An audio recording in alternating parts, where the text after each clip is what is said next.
ஐயா பல நேரங்களில் உடம்புல நிறைய விபூதியை பூசிக்குவார். சந்தனம் அவர்லாம் அது பிடிச்சது தானே. அப்போ பூசும்போது என்ன செய்வார், சட்டை எல்லாத்தையும் கழட்டி போட்டுருவார். வேஷ்டி வெட்டி இருந்தால் வேஷ்டியும் கழட்டி போட்டுருவார். கோவணத்தோடு உட்காந்துருப்பார்.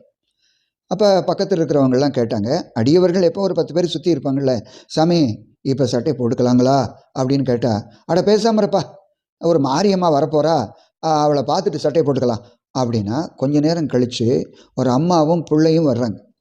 முகம் பூரா முத்து முத்து முத்தாக போட்டிருக்கு. முகமே ஒன்றும் செய்ய முடியல. ஆத்தா பார்த்துருக்குன்னு சொல்லுவோம். மாரியம்மா வந்து மேலே இறங்கி இருக்குது. முத்து முத்தாக உடம்பு பூரா முத்தாக இருக்குது. ஐயா என்னையா செய்கிறது, பொம்பளை பிள்ளைய நாளைக்கு கட்டி கொடுக்கணுங்கய்யா, நம்ம என்ன பண்ணுறது சொல்லுங்கள் அப்படின்னு அழுகும்போது அவர் உடம்பு பூரா பூசியிருக்கார் பாருங்க. அந்த பூசனதை எடுத்து இதை கொண்டு போய் இந்த பிள்ளைக்கு மேலெல்லாம் பூசு, உடம்பெல்லாம் பூசு, சரியாக போயிடும் அப்படின்னு